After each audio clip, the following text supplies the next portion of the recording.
রূপান্তরের সত্যের আজকের এই পর্বে সবাইকে স্বাগত। প্রিয় বন্ধুরা, প্রীতি, সালাম এবং শুভেচ্ছা নেবেন। আমি যখন ঢাকা মেডিকেল কলেজে পড়তাম, আমার এক বন্ধু ছিল। সে আবার এইচএসসি তে একটা বোর্ডে ফার্স্ট স্ট্যান্ড করেছিল কম্বাইন্ড মেরিট লিস্টে। আমার এই বন্ধুটি ইসলামী ছাত্র শিবির করত এবং সে ঢাকা দক্ষিণের সভাপতি হয়েছিল। খুবই ডিভোটেড ছিল, পড়াশোনায় যেমন মেধাবী ছিল, এই শিবির করতো খুব ডাইহার্ড। তো একদিন দেখলাম আমার সেই বন্ধু ঢাকা মহানগর দক্ষিণের শিবিরের সভাপতি পদ থেকে পদত্যাগ করেছে। এই পদত্যাগের কারণটা ইন্টারেস্টিং।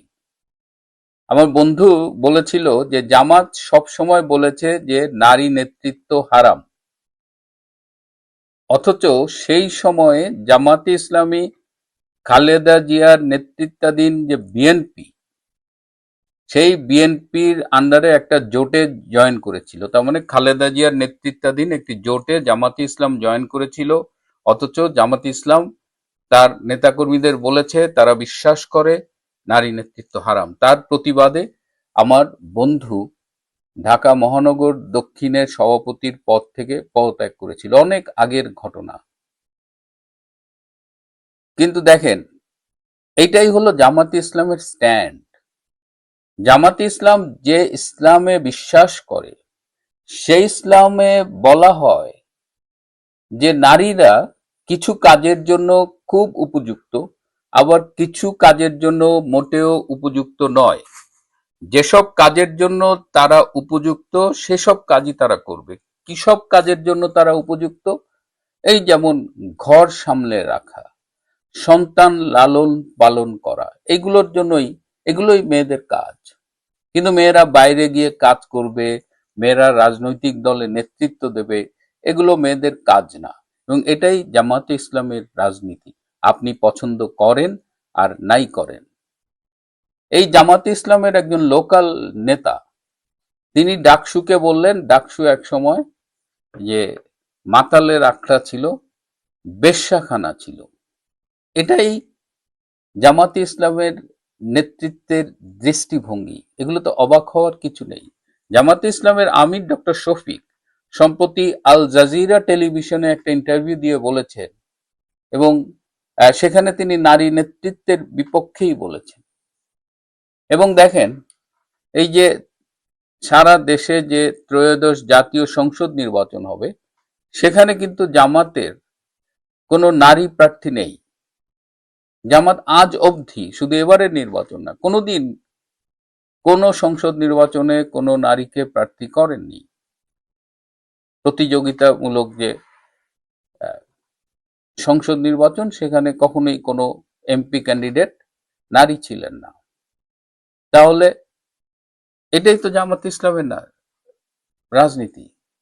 খুব রিসেন্টলি জামাতের আমির ডক্টর শফিকুর রহমানের যে এক্স হ্যান্ডেল, যেটা আগে টুইটার বলতেন, সেই টুইটারে তার একটা টুইট প্রকাশিত হয়েছে। সেই টুইটটা আমি একটু বাংলা করেছি, আমি আপনাদের একটু পড়ে শোনাই, তাহলে বাকি আলোচনাগুলো সুবিধা হবে। সেই টুইটে বলা হয়েছে, নারীদের বিষয়ে জামাতের অবস্থান কোনোভাবেই কনফিউজড বা অ্যাপোলজেটিক নয়, মানে বিভ্রান্তিকর নয়, এটি নীতিগত। আমরা মনে করি না যে নারীদের নেতৃত্বে আসা উচিত। জামাতে এটা অসম্ভব, আল্লাহ তা অনুমতি দেননি। আমাদের বিশ্বাস, আধুনিকতার নামে যখন নারীদের ঘরের বাইরে ঠেলে দেওয়া হয়, তখন তারা শোষণ, নৈতিক অবক্ষয় ও নিরাপত্তাহীনতার মুখে পড়ে। এটি আর কিছু নয়, এটা আরেক ধরনের পতিতাবৃত্তি। সামাজিক যোগাযোগ মাধ্যমের অশ্লীলতা, কর্মক্ষেত্রে হয়রানি এবং নারীদের পণ্য হিসেবে ব্যবহার, এগুলো উন্নতির লক্ষণ নয়, এগুলো নৈতিক পতনের উপসর্গ। যতই তা ফ্যাশনেবল হয়ে উঠুক না কেন, আমরা অনৈতিকতার সঙ্গে কোনো আপোষ করব না। জামাতে আমির এই যে এক্স হ্যান্ডেলের টুইটটা করেছেন, এটা আমি একটু আগেও বললাম যে এটাই আসলে জামাতের রাজনীতি। জামাত যেটা বিশ্বাস করে সেটাই বলা হয়েছে। কিন্তু এটার একটা তীব্র প্রতিক্রিয়া দেখা দিয়েছে দেশে, বিশেষ করে দেশের নারী সমাজ এটার উপরে ক্ষুব্ধ হয়ে উঠেছে। তখন জামাত যেটা করেছে, জামাত তখন বলেছে যে না, তাদের আমিরের এক্স হ্যান্ডেলের অ্যাকাউন্টটা হ্যাকড হয়েছে এবং তারা পরে জিডি করেছে থানায়। আসলেই কি জামাতের আমিরের অ্যাকাউন্ট হ্যাকড হয়েছে, নাকি জন প্রতিক্রিয়ার মুখে তারা এই মিথ্যে দাবি করছে? টুইটার যদি হ্যাকড হয়, প্রথমত হলো যে জামাত কিন্তু আইটিতে অনেক অ্যাডভান্স। জামাত আওয়ামী লীগের মতো না। শেখ হাসিনার সরকার সারা দেশটাকে ডিজিটাল করেছে, কিন্তু নিজেরা অ্যানালগ রয়ে গেছে। অধিকাংশ আওয়ামী লীগ নেতারই কিন্তু অ্যানালগ আচরণ। ওবায়দুল কাদেরের একটা ফেসবুক অ্যাকাউন্ট ছিল, প্রচুর ফলোয়ার ছিল। সেই অ্যাকাউন্টে আমরা দেখতাম যে তিনি নিত্য নতুন স্যুট, টাই আর ঘড়ি পরে ফুল বাগানে, বিভিন্ন বাগানে দাঁড়িয়ে ইংলিশ কোটেশন সহ পোস্ট দিচ্ছেন। আওয়ামী লীগের সাধারণ সম্পাদকের ফেসবুক পেজ। কিন্তু জামাত তো সেই জায়গায় নাই। জামাত শিবির, এদের আইটি সেল ভেরি স্ট্রং। তো এদের টোটাল আইটি যে টিমগুলো কাজ করে, জামাতের আমির তো আর নিজে এইসব আমার মনে হয় না এই অ্যাকাউন্টগুলো মেনটেন করে, তার যে পিআর টিম আছে তারা মেনটেন করে। তো তারা তো আল জাজিরা বা ওই জামাতের নেতার কথা, তার সাথে কিন্তু এই টুইটের ভাষ্যটা মেলে।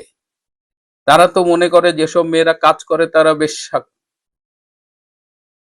তো এখন আমরা অনেকেই অবাক হচ্ছি। আর জামাত তো বলতেছে হ্যাকড হয়েছে। হ্যাকড হওয়ার কোনো কারণ নেই। প্রথমত, it's a highly well protected একটা আইডি। দ্বিতীয়ত হলো, যদি হ্যাক হয়ও, আপনি এরকম 7-8 ঘন্টার মধ্যে সেটা আপনি রিকভার করতে পারবেন না। এক্স হ্যান্ডেল, আগে যেটা টুইটার ছিল, এই টুইটারের অ্যাকাউন্ট রিকভার করতে 12 ঘন্টা বা তার চেয়েও বেশি সময় লাগে। আরো কয়েকজন আইটি বিশেষজ্ঞের সাথে কথা বলে যেটা জানলাম, যদি আসলেই হ্যাকড হয়ে থাকে, তাহলে কোন আইডি থেকে এটা হ্যাক হয়েছে, মানে কোন আইডি থেকে হ্যাকার এখানে সাইন ইন করেছে, কোন লোকেশন থেকে এটা করেছে, কোন আইপি অ্যাড্রেস থেকে এটা করেছে, সবই ডিটেক্ট করা যায়। তো জামাতের পক্ষ থেকে তো ওই হ্যাকারের আইডি এবং ডিটেলস দিয়ে স্ক্রিনশট দিয়ে আমাদের জানাতে পারত, সেটা হয়নি।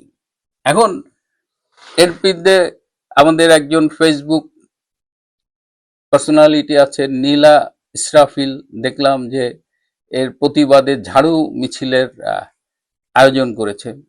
তো এখন আপনারা ঝাড়ু মিছিল করেন, প্রতিবাদ করেন, জামাতকে যদি ভোট দেন, জামাতকে যদি নির্বাচিত করেন, তাহলে নারীকে ঘরের ভেতরেই থাকতে হবে।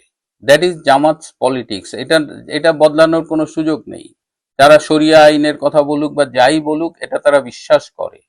তো জামাত এটা করবেই। এখন আপনি যদি কবি আবুল হাসনাত মিল্টনকে বিয়ে করেন, তার সাথে প্রেম করেন এবং বলেন যে কি ভাই আপনি কবিতা লেখেন কেন, তাহলে তো হবে না।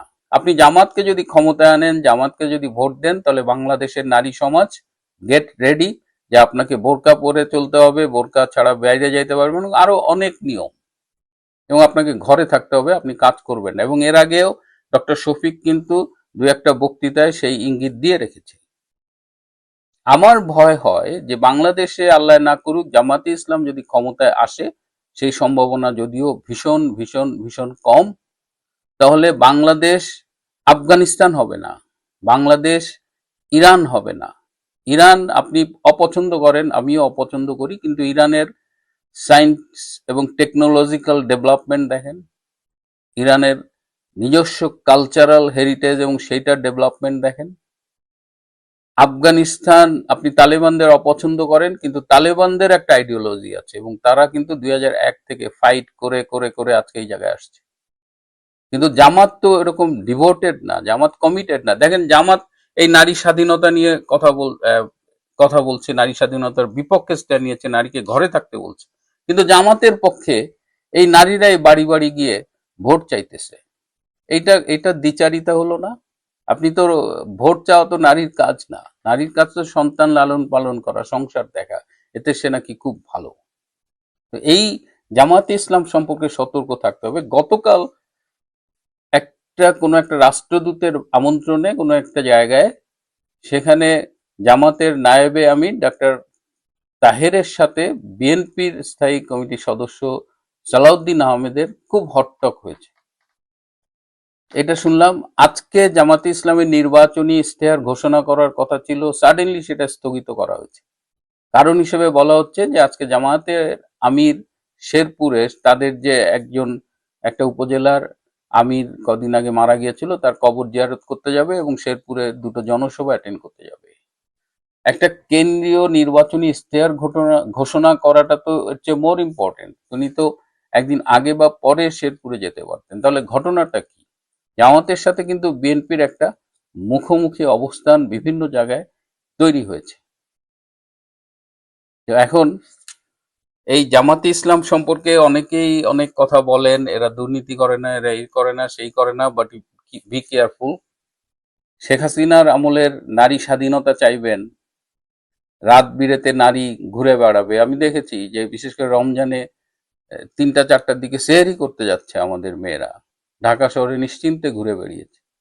সেই স্বাধীনতা কিন্তু আপনারা পাবেন না যদি জামাত ক্ষমতায় আসে। Get ready for the consequences. লাগাবেন মাকাল ফলের গাছ আর আশা করবেন আপেল ফল, সেটা তো হবে না। প্রিয় বন্ধুরা, আজ এই পর্যন্তই। ভালো থাকবেন, সুস্থ থাকবেন। তার চেয়েও জরুরি হলো নিরাপদে থাকবেন। সবাইকে অনেক ধন্যবাদ।